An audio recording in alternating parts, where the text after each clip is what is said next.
Hey Gardenstead fans, it's Kimber in the kitchen. I'm very excited to have you join me today. I'm going to be making Concord grape jelly from some of the grapes that I just harvested out in the vineyard this morning. So how do you make Concord grape jelly? You only need a few things, and let's start with that. We're going to be canning them. So you're going to need a canning pot. And you could get away with using any large pot that had enough room to do at least 2 inches of water over your canning jars. But the big thing is you don't want your jars to touch the bottom of your pot. So having a canning pot is a good idea because it comes with a rack to keep your jars off the bottom. But if you don't have a canning pot with a rack, you can also put something else in the bottom to keep your jars from reaching to the very bottom because you don't want them to crack after all your hard work of harvesting your grapes and getting them ready to go. So what else do you need? Your pot, your rack. Well, obviously you're going to need your jars, and you can choose whichever one you want, whichever brand you want. The jars just need to be the 2 sealing lids. So the main one that seals and then the ring around it. And I like to use the smaller jars for jelly.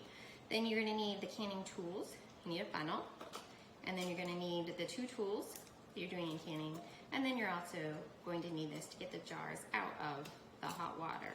Now when you're making jelly, you're going to also need one of these boxes to finish it off, and you're going to need sugar, and you're also going to need some cheesecloth so that you can drain the juice from where it's going.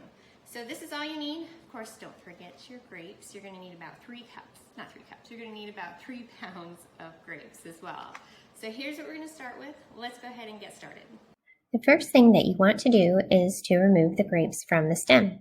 Simply pull them off gently and place them into a nice clean bowl. And while you're doing that, discard the grapes that you don't want to have in your jelly. That would be the ones that are green and the ones that are still red. Remember, you're looking for the dark blue and purple ones. Once you have taken all of the grapes off of the stems and discarded the stems, bring the bowl over to your kitchen sink. Then run a bit of cool tap water over them. Make sure you cover the grapes completely and stir them around with your hand, or perhaps go and get a spoon and stir them. You're doing this so that you can release anything that might be stuck to the grapes, such as a few little friends if you are an organic gardener, or perhaps anything that might have been sprayed on it beforehand otherwise. Once you've given a moment to do that, then just strain them through a strainer. Next, add your grapes to a large, heavy bottom pot. Then add half a cup of water to it and set it on the stove. Next, you need to extract the juice from the grapes. In order to do that, you basically just need to cook down the grapes. So set your heat to a medium-high temperature and bring them to a rapid boil. Once it does reach that point, set your timer for 1 minute. Now before it gets boiling, you're going to want to take a potato masher and slightly and lightly press on the grapes to break them up a little bit. You'll find that they break apart quite easily as they do have that slip skin on the grapes. Once the timer has gone off and you have mashed your grapes to your liking, then turn the heat off and get a large spoon or ladle. You'll want to move the mixture slowly from the pot to a cheesecloth-lined bowl. Now the purpose of this is to slowly drain the juice from the mixture into your bowl.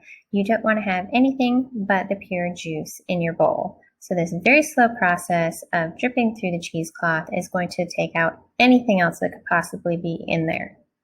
When I say slow, I mean it really is a slow process.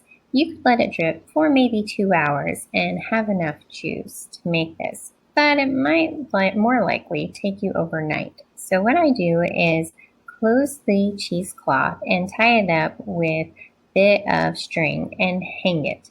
So this will allow it to drip overnight. Once you've reached a point where you feel like all of the juice that could possibly come out has come out, then simply discard the cheesecloth and its contents, then measure out your juice. You're hoping to have 4 cups worth of juice. If you do not have 4 cups, you can add a bit of water. You can go ahead and make the grape juice, or you can put it in the refrigerator overnight.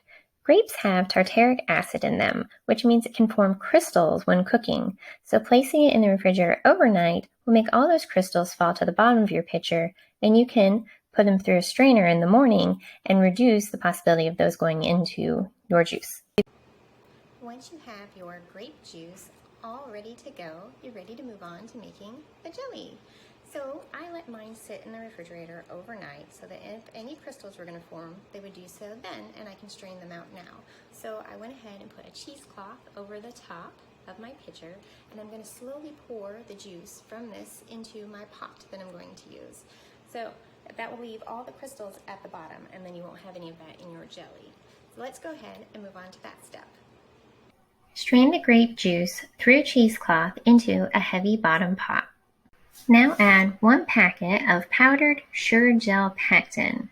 Then mix it all together with a spoon until it dissolves. Once it has, you can turn on the heat to a medium-high. Bring the mixture up to a boil, then set the timer for 1 minute. Once it reaches that minute, start adding the sugar and stir to dissolve. Return the mixture to a boil and boil for 1 minute. Turn the heat off and then skim the foam off of the top. Now you're ready to can your jelly. Use a ladle to transfer the jelly from your pot into a prepared jar through a funnel.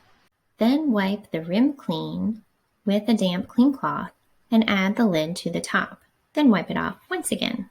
The final step here is to add the ring and tighten it, but only to a fingertip tight. Don't over tighten the lids. Then you're ready to put it into the water bath.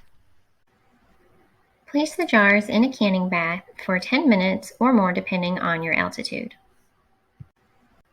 When your timer goes off, turn the heat off and remove the lid from the pot. Then allow the cans to sit there for another 5 minutes. Then carefully remove them, they will be hot, and place them on a kitchen towel on the counter and let them rest for 24 hours. Enjoy your Concord grape jelly now or store in a dark, cool space for up to 18 months.